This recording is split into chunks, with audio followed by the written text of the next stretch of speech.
ଗତ ପର୍ଯ୍ୟାୟରେ ଆମେ ଆଲୋଚନା କରିଥିଲେ ପ୍ରଥମ ସ୍କନ୍ଧର ଦ୍ୱିତୀୟ ଅଧ୍ୟାୟ। ଆଜି ଆସନ୍ତୁ ଆସ୍ୱାଦନ କରିବା ପ୍ରଥମ ସ୍କନ୍ଧର ତୃତୀୟ ଅଧ୍ୟାୟ। ସୁତ କହନ୍ତି ଶୁଦ୍ଧ ଚିତ୍ତେ ହରଷେ ମୁନିଙ୍କ ଅଗ୍ରତେ, ଶୁଣ ସକଳ ମୁନିଜନେ ହରିଚରିତ ସାବଧାନେ। ସୃଷ୍ଟିର କାଳେ ସେ ମୁରାରି ମହାପୁରୁଷ ରୂପ ଧରି, ମହତ୍ୱାଦି ଅଙ୍ଗେ ପଶି ବିରାଟ ରୂପେ ବ୍ରହ୍ମରାଶି। କଳା ସେ ବହଇ ଷୋଡ଼ଶ ଅନାଦି ପରମ ପୁରୁଷ। ବୁଦ୍ଧି ଚେତନା ଅହଙ୍କାର ମନ ଅନ୍ତରିକ୍ଷ ସମୀର, ଅନଳ ଜଳ ବସୁମତୀ ପଞ୍ଚ ଇନ୍ଦ୍ରିୟ ଯାହା ଚିନ୍ତି। ଜୀବ ପରମ ଏ ଷୋଡ଼ଶ ଏ ଆଦି ସୃଷ୍ଟି ଉପଦେଶ। ସେ ସୃଷ୍ଟି ସଙ୍ଗେ ଇଚ୍ଛା କରି ଜଳେ ଯୁଗ ନିଦ୍ରା ବିସ୍ତାରୀ। ତା ନାଭି କମଳୁ ସକଳ ପ୍ରକାଶି ଆଚ୍ଛାଦିଲା ଜଳ।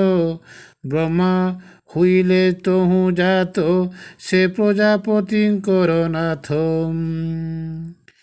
ତାର ଶରୀରୁ ସୃଷ୍ଟି ଲୋକ ପ୍ରକାଶ ହୋଇଲେ ଅନେକ।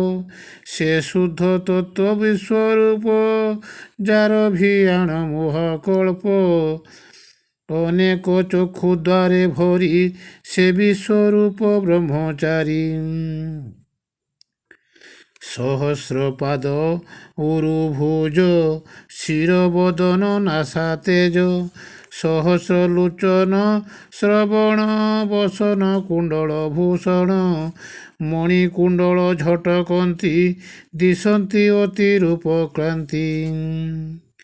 ସେ ସୃଷ୍ଟି ମଧ୍ୟରେ ମାୟାଧର କରଇ ଯେତେ ଅବତାର। ତାଙ୍କରି ମୂଳ ବୀଜ ଏହି ଜଗତେ ବ୍ରହ୍ମା ସେ ବୁଲାଇ। ଯାହାର ଅଂଶ ସର ବଳେ ଗଗନ ପୃଥିବୀ ପାତାଳେ। ଦେବ ମନୁଷ୍ୟ ପଶୁ ଆଦି ନିଗମ ଗୋଚର ସମ୍ପାଦି। ପ୍ରଥମେ କୁମାର ବୟସ ସୃଷ୍ଟି ଉଦୟ ଉପଦେଶ। ଦୁସ୍ତର ବ୍ରହ୍ମଚର୍ଯ୍ୟ ବ୍ରତେ ତପ ସାଧିଲେ ଦୃଢ଼ ଚିତ୍ତେ। ଦ୍ୱିତୀୟ ସୃଷ୍ଟିର ଆଗମେ ସାଧିଲେ ଯଜ୍ଞେଶ୍ୱର ନାମେ। ପୂର୍ବ ପ୍ରଳୟ କାଳ ବଳେ ମହି ଯେ ଥିଲା ରସାତଳେ। ତାକୁ ଉଦ୍ଧରେ ନରହରି ତକ୍ଷଣେ କାଳ ରୂପ ଧରି। ଉଦ୍ଧରି ଜଳେ ଭସାଇଲା ବରାହ କଳ୍ପ ବୁଲାଇଲା। ତୃତୀୟ ଋଷି ସଙ୍ଗେ ହରି ନାରଦ ଋଷି ରୂପ ଧରି। ବିଷ୍ଣୁ ଭକତ ଜନହିତେ ନିଷ୍କାମ ଭାବ ଉପଗତେ। ଚତୁର୍ଥେ ଜନ୍ମ ବେଦ କାଣ୍ଡେ ଧର୍ମ ଉଦ୍ଦେଶ୍ୟ କର୍ମ କାଣ୍ଡେ। ସେ ରୂପେ ନର ନାରାୟଣ ସୁଜିଲେ ଧର୍ମ ଆଚରଣ। ତପ ସାଧିଲେ ଦୃଢ଼ ଚିତ୍ତେ ସୃଷ୍ଟି କଳ୍ପନେ ଅବିରତେ। ପଞ୍ଚମେ ସିଦ୍ଧି ଅବତାରେ ଜନ୍ମିଲେ କଧର୍ମର ଘରେ। ନାମ ସେ କପିଳ ବୋଲାଇ ପିତା ମାତାଙ୍କୁ ଜ୍ଞାନ କହି। ଷଷ୍ଠ ସର୍ଗରେ ନରହରି ଅତ୍ରିର ବଂଶେ ଅବତରି। ଅନେକ ଜ୍ଞାନ ଶାସ୍ତ୍ର କଳ୍ପେ ଜନ୍ମିଲେ ଦତ୍ତାତ୍ରୟ ରୂପେ। ସପ୍ତମେ ରୁଚି ଋଷି ବୀର୍ଯ୍ୟେ ଜନ୍ମିଲେ ଆକୁତିର ଗର୍ଭେ। ଏ ରୂପେ ଯଜ୍ଞ ଅବତାର ପାଳିଲେ ସ୍ୱୟମ୍ଭୁଙ୍କର। ଅଷ୍ଟମେ ନାଭି ଗୃହେ ଜାତ ଋଷଭ ମେରୁଦବି ସୁତ। କଠୋର ଅତି ତପ କଲେ ଜ୍ଞାନୀଙ୍କୁ ପଥ ଦେଖାଇଲେ। ନବମେ ପୃଥୁ ରୂପେ ଧରି ବଳେ ଦୁହିଲେ ବସୁନ୍ଧରି। କ୍ଷୀରେ ଧରଣୀ କରି ସମ ନାମ ବହିଲେ ଉଷତମ। ଦଶମେ ମତ୍ସ୍ୟ ରୂପ ହୋଇ ନାଦେ ଔଷଧ ବୀଜ ବହି। ପ୍ରଳୟ ଜଳେ ବିହରିଲା ରବି କୁମାରକୁ ରଖିଲା। ଏକାଦଶରେ ଚକ୍ରଧର ଯେ ରୂପେ ଜନ ଉପକାର। ଇନ୍ଦ୍ରିର ଅର୍ଥ ଏବେ ଦେବାସୁର କ୍ଷୀର ସମୁଦ୍ର ମନ୍ଥିବାରେ କପଟ କୁର୍ମ ରୂପ ହୋଇ ମନ୍ଦିର ଗିରି ପୃଷ୍ଠେ ରହି। ଦ୍ୱାଦଶ ସ୍ୱର୍ଗେ ବିଶ୍ୱରୂପେ ଜନ୍ମିଲା ଧନନ୍ତରୀ ରୂପେ। ଅମୃତ କ୍ଷୀରାନ୍ନବାଣୀ ଦେବଙ୍କୁ ପିଆଇଲେ ପୁଣି। ମୋହିନୀ ରୂପେ ତ୍ରୟୋଦଶେ ଅସୁର ମୋହେ କାମ ବେଶେ। ଚତୁର୍ଦ୍ଦଶେ ନୃସିଂହ ବପୁ ବିଦାରେ ହରିଣ୍ୟକଶିପୁ। ବାମନ ରୂପେ ପଞ୍ଚଦଶେ ବଳିକୁ ଛେଦିଲେ ବିଶ୍ୱାସେ। ଷୋଡ଼ଶ ଅବତାରେ ହରି ପରଶୁରାମ ରୂପ ଧରି। ପିତାର ବଦଙ୍କାରେ ଧରଣୀ ଏକବିଂଶ ବାରେ। ଭ୍ରମିଲେ ମହାକୂପ ନଳେ ରାଜାଙ୍କୁ ଧରି ବାହୁବଳେ। ଦୁଷ୍ଟ କ୍ଷତ୍ରିୟ କାଟି ମୁଣ୍ଡ ରୁଧିରେ ପୂର୍ଣ୍ଣ କଲେ କୁଣ୍ଡ। ତର୍ପଣ କଲେ ପିତୃଗଣେ ତପେ ରହିଲେ ଘୋର ବନେ।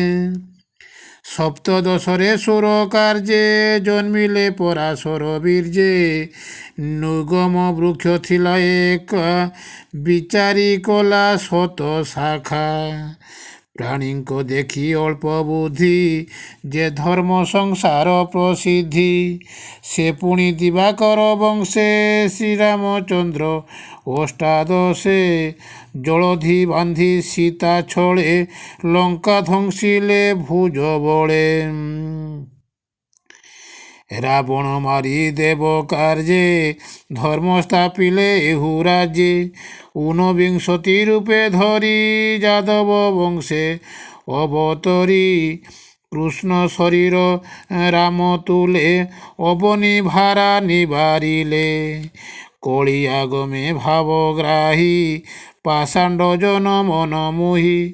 ବୁଦ୍ଧି ନାମରେ ଦ୍ୱିଜ ଘରେ ଜନ୍ମିଲେ କିକଟ ନଗରେ। ଜ୍ଞାନ ଉଦ୍ଦେଶ୍ୟ ଭଗବାନ ମୋହିଲେ ଅସୁରଙ୍କ ମନ। ଏମନ୍ତେ ଜନ୍ମ ଏକବିଂଶେ ସୁଜନ ହିତେ ହୃଷିକେଶ। ସେ ପୁଣି କଳିଯୁଗେ ଅନ୍ତେ ରାଜାଙ୍କୁ ଦେଖି ଏ ଜଗତେ। ନିର୍ଦ୍ଦୟ ହୃଦୟ ପ୍ରଜା ମାରି ଧନ ଜୀବନ ନିତ୍ୟ ହରି। ସେ କୂପେ ବିଷ୍ଣୁ ଯଶା ଘରେ ଜନ୍ମିବେ କଳ୍କି ଅବତାରେ। ମନରୁ ଅତି ବଳବନ୍ତ ଅଶ୍ୱାରୋହୀ ଜଗନ୍ନାଥ। ସୁନନ୍ଦ ଖଡ୍ଗ କରେ ଧରି ଦୁଷ୍ଟ ରାଜାଙ୍କୁ ବେଗେ ମାରି। ଅଳ୍ପ ପ୍ରଜା ଜନ ଶେଷେ ଦୟାରେ ଲଭିବେ ବିଶ୍ୱାସ। ସେ ସତ୍ୟ ନୀତି ମାୟାଧର ଅସଂଖ୍ୟ କରେ ଅବତାର। ଯଥା ଅକ୍ଷୟ ହ୍ରଦ ଦେହେ ସହସ୍ର କ୍ଷୁଦ୍ର ନଦୀ ବହେ। ଋଷି ଦେବତା ମନୁ ରାଜା ଯେ ମନୁ ପୁତ୍ରେ ମହାତେଳା। ଏ ଆଦି ଯେତେ ପ୍ରଜାପତି ବିଷ୍ଣୁର ଅଂଶେ ଜନ୍ମ ହୁଅନ୍ତି। କେ ଅଂଶେ କେତେ କଳା ହୋଇ ବିଭୂତି ଗୁଣେ କେ ଜନ୍ମଇ। ସକଳ ଅବତାର ସାର କିଏ ବା ଦେବା ପଟାନ୍ତର। ନିଜ ମୂରତି ଚକ୍ରଧର ସ୍ୱୟଂ ଶ୍ରୀକୃଷ୍ଣ ଅବତାର। ଏମନ୍ତ ନାନା ରୂପେ ଧରେ ସେ ହରି ସଂସାର ବିହରେ। ଦୁଷ୍ଟଙ୍କ ବଳ ତେଜ ହରି ସଂସାରେ ରଖେ ନର ହରି। ବିଷ୍ଣୁର ଜନ୍ମ କର୍ମ ବାଣୀ ଯେହା ଯତ୍ନେ ନିତ୍ୟ ଶୁଣି। ରାତ୍ରି ଦିବସ ମଧ୍ୟ ଦେବେ କାଳ ବଞ୍ଚନ୍ତି କୃଷ୍ଣ ଭାବେ।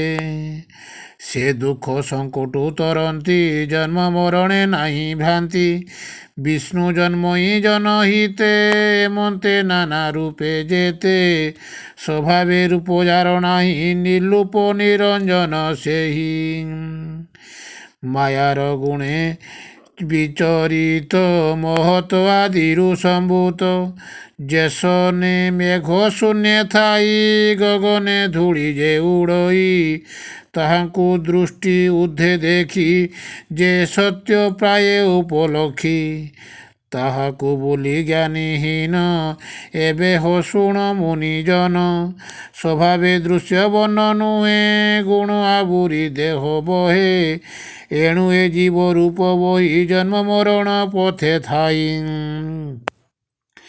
ସମ ଅସମ ରୂପ ଯେତେ ସମ୍ଭବେ ବିଷ୍ଣୁ ମାୟାଗ୍ରସ୍ତେ। ଆତ୍ମାରେ କଳ୍ପିତ ଈଶ୍ୱର ଏ ତହୁଁ ବ୍ରହ୍ମାର ବିଚାର। ମାୟା ମିଶ୍ରିତ ପାଣି ଦେବେ ନିରସ୍ତ ହୋଇ ଜ୍ଞାନ ଭାବେ। ତେବେ ଆତ୍ମାରେ ଆତ୍ମା ଦେଖି ନିର୍ମଳ ମହିମା ନିରଖି। ଏମନ୍ତ ଜନ୍ମ କର୍ମ ଯେତେ ବିଚାର କରି ବେଦ ମତେ। କହନ୍ତି ଯେତେ ମୁନି ଧ୍ୟାନେ ଏନ ଘରେ ଅନୁମାନେ। ପରମାନନ୍ଦ ରୂପେ ଚିତ୍ତ ଯେତେ ଯେ ହୋଇ ମିଶ୍ରିତ। ତେବେ ସମତ ବ୍ରହ୍ମ ଜ୍ଞାନ ଜାଣଇ ତତ୍ତ୍ୱଜ୍ଞାନୀ ଜନ। ତାହାର ଜନ୍ମ କର୍ମ ନାହିଁ ବେଦରେ ଗୁପ୍ତ ତତ୍ତ୍ୱ ସେଇ। ତାହାଙ୍କ ଜନ୍ମ କର୍ମ ଭାବେ କବି ଏ ବର୍ଣ୍ଣନ୍ତି ସ୍ୱଭାବେ। ସ୍ୱଭାବେ ଜନ୍ମ ଯାର ନାହିଁ ବିଚାର କରିବ ସେ କାହିଁ। ଅମୋହ ଲୀଳା ନରହରି ଆତ୍ମାରେ ବିଷ୍ଣୁ ମାୟା କରି। ବ୍ରହ୍ମାଣ୍ଡ ସୁଜଇ ପାଳଇ ତାହାକୁ ଅନ୍ତେ ସେ ଭଖଇ।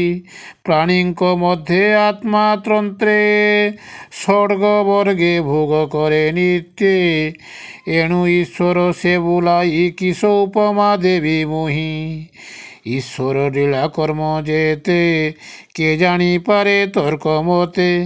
ଏହାର ଅଛି ଯେତେ ନାମ ସ୍ୱଭାବେ ଯେତେ ଗୁଣ ଗ୍ରାମ। ନଟ ଯେ ଶନେ ମାୟା କରି ମୋହର କୁହୁକ ବିସ୍ତାରୀ। ଅଜ୍ଞାନୀ ଜାଣିବ କି ତାହା ଦୁର୍ଦ୍ଦଗ୍ୟମ ବିଷ୍ଣୁ ମାୟା। ଏ କାଳ ଚକ୍ର ତାର ହସ୍ତ କେ କରିପାରେ ତାର ଗ୍ରସ୍ତ। ସେ ହରି ପାଦ ପଦ୍ମ ବନ୍ଧ ଯେ ନିତ୍ୟ ପିଏ ମକରନ୍ଦ। ହିଂସା କପଟ ଦୂରେ ତେଜି ସର୍ବାନୁକୂଳେ କୃଷ୍ଣେ ଭଜି। ଭକତ ଭାବେଣ ଭଜନ୍ତି ଶ୍ରୀକୃଷ୍ଣ ମହିମା ଜାଣନ୍ତି। ଧନ୍ୟ ଜୀବନ ତାହାଙ୍କର ସେ ହରି ଚରଣେ କିଙ୍କର। ସର୍ବ ଆତ୍ମାକୁ ଆତ୍ମା ଭାବେ ଭଜନ୍ତି ନିତ୍ୟ ବାସୁଦେବ।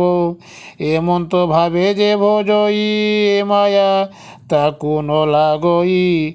ଏ ଯେ ପୁରାଣ ଭାଗବତ ନିର୍ମଳ ପଦ ବ୍ରହ୍ମ ତତ୍ତ୍ୱ। କୃଷ୍ଣର ଚରିତ ପ୍ରଶଂସି ପ୍ରକାଶ କଲେ ବ୍ରହ୍ମ ଋଷି। ଜୀବର ମୁଖ୍ୟ ଫଳ ଅର୍ଥେ ଧନ୍ୟ ମଙ୍ଗଳ ଏ ଜଗତେ। ସର୍ବନିଗମ ଇତିହାସେ ସାର ଉଦ୍ଧରେ ମନ ତୋଷେ। ଆତ୍ମା ଜ୍ଞାନୀଙ୍କ ମଧ୍ୟରେ ସାର ଯେ ସୁକ ରୂପେ ଅବତାର। ତାହାଙ୍କୁ ଭାଗବତ ଦୀକ୍ଷା ଦେଇ କହିଲେ ଆତ୍ମା ଶିକ୍ଷା। ସେ ପୁଣି ପରୀକ୍ଷିତ ଆଗେ କହିଲେ ଆତ୍ମା ଅନୁରାଗେ। ବ୍ରାହ୍ମଣ ସାପେ ସେ ବିକଳେ ନିବାସ କରି ଗଙ୍ଗା ଜଳେ। ପରମ ଋଷି ମେଳେ ଥାଇ କୃଷ୍ଣ ଚରଣେ ମନ ଦେଇ। ଏ ଭାଗବତ ରସ ଶୁଣି ତରିଲା ଭବ ତରଙ୍ଗିଣୀ। ସେ କୃଷ୍ଣ ଲୀଳା କାର୍ଯ୍ୟେ ଲାଭେ ନିଜ ଭୁବନେ ପୁଣି ଯିବେ। ସଙ୍ଗତେ ଘେନି ମୁଁ ଧର୍ମ ଜ୍ଞାନ ନିଜ ଶରୀର ହେବ ଲୀନ। ଏ କଳି ଯୁଗେ ଯେତେ ନର ପଡ଼ିବେ ମାୟା ଅନ୍ଧକାରେ। ତାହାଙ୍କୁ ତପନ ଉଦିତ ହୋଇବ ଭାବେ ଭାଗବତ। ରାଜା ସଙ୍ଗତେ ଗଙ୍ଗା ତଟେ ଅନେକ ଋଷିଙ୍କ ସଙ୍ଗତେ। ଏ ଭାଗବତ ତତ୍ତ୍ୱବାଣୀ ଶୁକମୁନିଙ୍କ ମୁଖୁ ଶୁଣି। ଜାଣିଲି ଶୁକ ଅନୁରାଗେ ଏବେ କହିଲି ତୁମ୍ଭ ଆଗେ। କହି ଦାସ ଜଗନ୍ନାଥ ସୁଜନ ହିତେ ଭାଗବତ। ଏ ଭାବେ ଚିନ୍ତନର ହରି ଘୋର ସଂସାରୁ ଯିବୁ ତରି। इति श्रीमद्भागवते महापुराणे परमहंसे सिंहताय व्यशिक्यां प्रथमस्कन्धे नमिष्यापख्यान जन्मगुह नाम तृतीयोऽध्याय। भीमस्यापि रणे भङ्गो मुनेरपि मतिभ्रम यदि शुद्धमशुद्ध वा मम दोष न विद्यते। जय जगन्नाथ।